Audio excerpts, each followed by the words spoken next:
वर्णिवेशरमणीय दर्शनं मन्दहासरुचिराननां भुजं पूजितं सुरनरोत्तमैर्मुदा धर्मनन्दनमहं विचिन्तये। असतो मा षड्गमय तमसो मा ज्योतिर्गमय मृत्युर्मा अमृतं गमयः। ओम शान्तिः शान्तिः शान्तिः। अस्मद्गुरुसमारम्भां नाथयामुनमध्यमां लक्ष्मीवल्लभपर्यन्तां वन्दे गुरुपरम्परा। આજની જ્ઞાન સભાની અંદર પધારનારા બધા જ ભગવદ્ ભક્તોને વેદાંતાચાર્ય, પુરાણ ઇતિહાસાચાર્ય, એમએ ફિલોસોફી શાસ્ત્રી રાકેશભાઈના હેતપૂર્વક જય સ્વામિનારાયણ.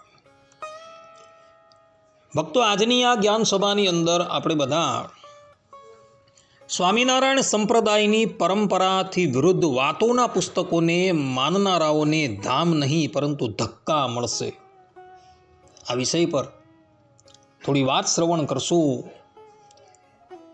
તો બધા જ શ્રોતાગણો આ પ્રવચન એકાગ્ર મને કરીને શ્રવણ કરે અને એની અંદર પણ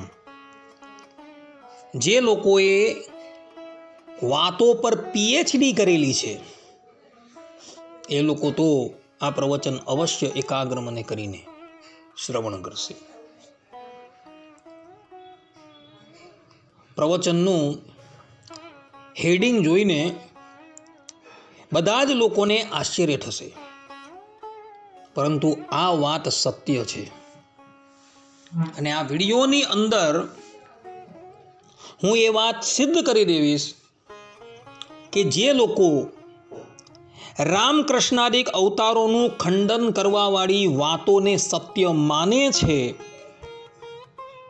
એ લોકોને દેહાંતે ધામ તો મળવાનું જ નથી, પરંતુ ધક્કા મળવાના છે. સર્વપ્રથમ હું સ્વામિનારાયણ સંપ્રદાયનો સંક્ષિપ્તમાં પરિચય આપું છું.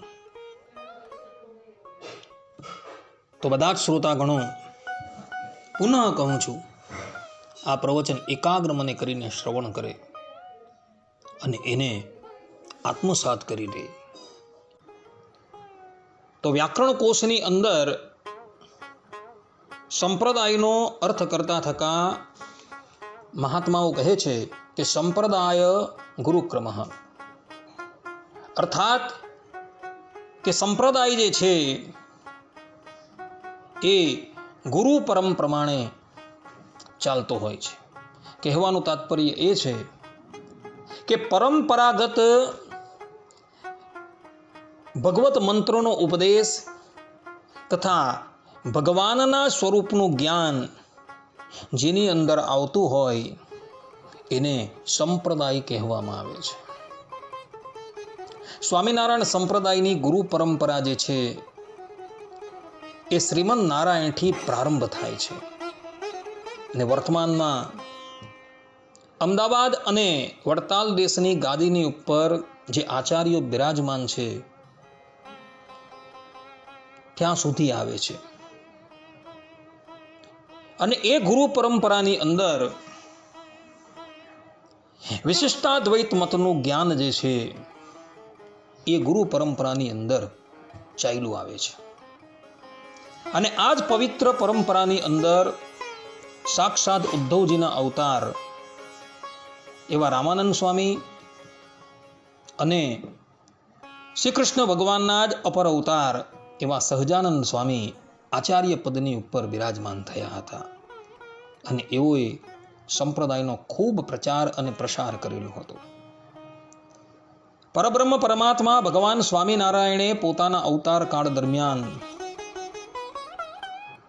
જે પણ કંઈક જ્ઞાન આપેલું હતું એ બધું જ જ્ઞાન એમને ગુરુ પરંપરાની અંદર પ્રાપ્ત થયું હતું.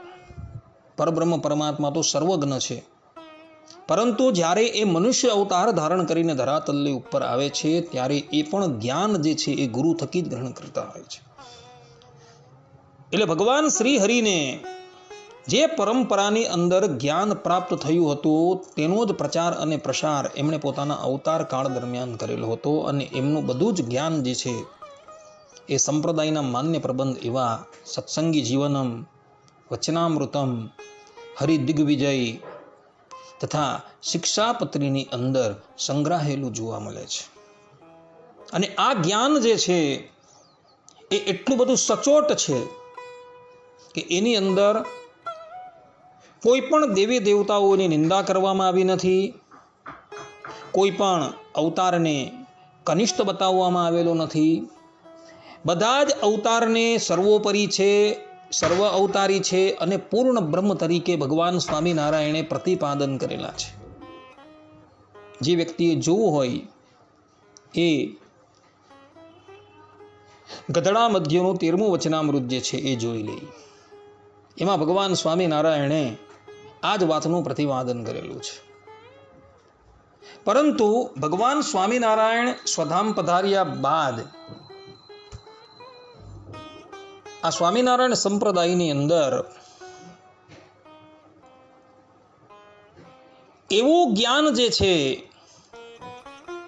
એ ગ્રહણ કરવામાં આવેલું છે કે જે જ્ઞાનની કોઈ પરંપરા જ નથી. કોઈ અભણ અજ્ઞાની વ્યક્તિએ એ જ્ઞાન જે છે એનો પ્રચાર અને પ્રસાર કરેલો હતો અને એ અજ્ઞાની પુરુષોનું જ્ઞાન જે છે એ અત્યારે સ્વામિનારાયણ સંપ્રદાયની અંદર જે વાતુના પુસ્તક છે તેની અંદર જોવા મળે છે. જે વાતુના પુસ્તકની અંદર કેવલ ને કેવલ ભગવાન શ્રી હરિની શ્રેષ્ઠતા બતાવવાને અર્થે બીજા અવતારોની ઉપર ઝેર ઓકવામાં આવેલું છે. ભગવાનની જે દિવ્ય લીલાઓ છે એના પર સંશય કરવામાં આવેલો છે. તો આ પ્રમાણેનું જ્ઞાન જે છે એ સ્વામિનારાયણ સંપ્રદાયનું નથી. એ જ્ઞાન જે છે એ સંપ્રદાયથી બહિર્મુખ થઈ ગયેલા લોકોનું છે.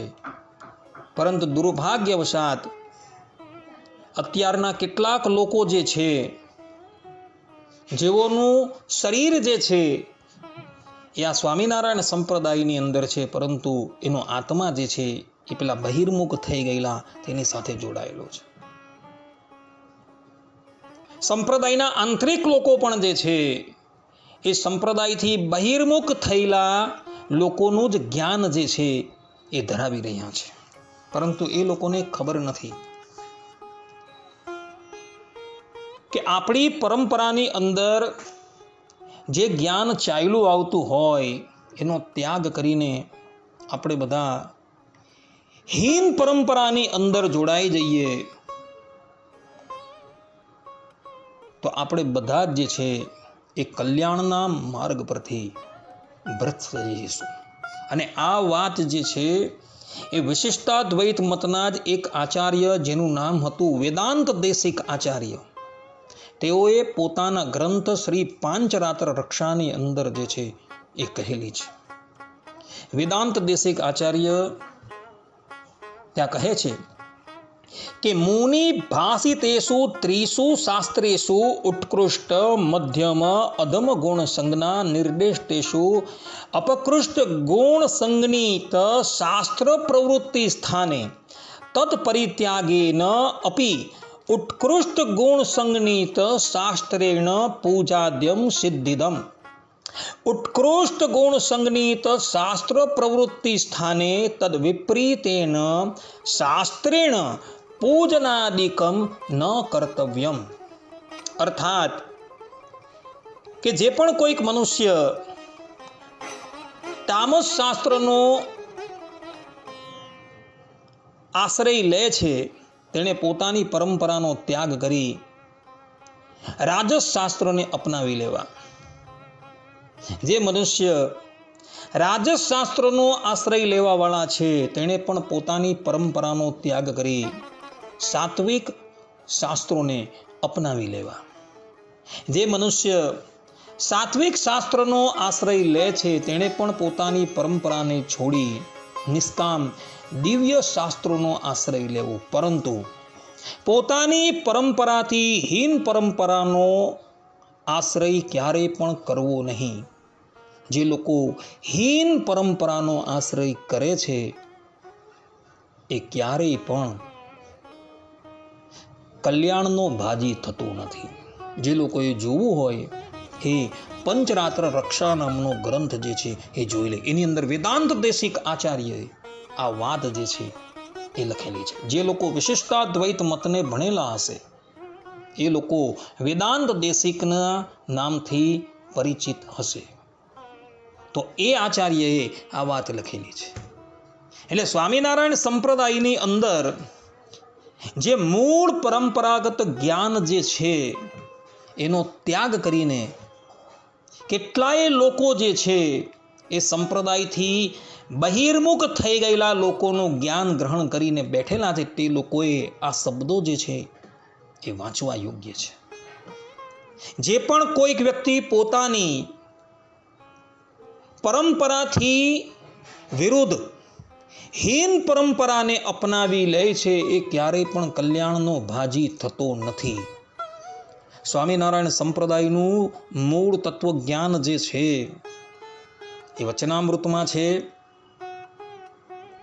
સત્સંગી જીવનમના છે, હરિદિગ્વિજયની અંદર છે, શિક્ષાપત્રી અર્થદીપિકા ટીકાની અંદર છે, શિક્ષાપત્રી ભાષ્યની અંદર છે, સદગુરુ ગોપાળાનંદ સ્વામીએ પ્રસ્થાનત્રયીની ઉપર જે ભાષ્યની રચના કરેલી છે તેની અંદર છે, તથા મુક્તાનંદ સ્વામી, નિષ્કુળાનંદ સ્વામી, બ્રહ્માનંદ સ્વામી એ લોકોએ પોતાના ગ્રંથોની અંદર એ જ્ઞાન જે છે એ ગૂંથેલું છે. એ પરંપરાનું જ્ઞાન જે છે એ ત્યાં જોવા મળે છે. માટે ભક્તો, એવી કપોળ કલ્પિત વાતોના પુસ્તક જે છે તેને તમે કચરાની ટોપલીમાં નાખી દેજો અને આપણી મૂળ પરંપરાના જે શાસ્ત્રો જે છે તેને વાંચવાનો આગ્રહ રાખજો. તો જ તમે કલ્યાણના ભાજી થશો. કારણ કે આપણી મૂળ પરંપરાની અંદર જે જ્ઞાન અપાયેલું છે એ આ બધા જ ગ્રંથોની અંદર ભગવાન સ્વામિનારાયણે અને એમના સંતોએ ગૂંથેલું છે.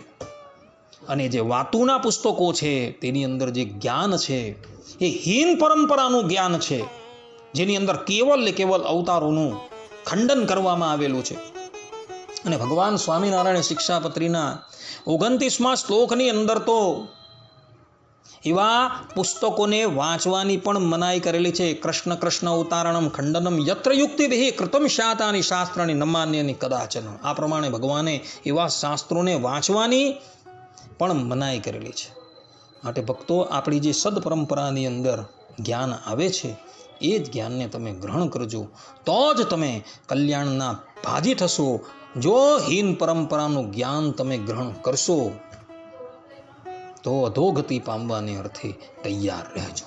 આટલું કહીને હું મારા પ્રવચનને અહીં વિરામ આપું છું. સર્વે સંતુ નિરામયઃ, સર્વે સુખીનો ભવંતુ, સર્વભદ્રાણિ પશ્યન્તુ, મા કશ્ચિદ દુઃખ ભાગ ભવેત. અસ્તુ. જય સ્વામિનારાયણ.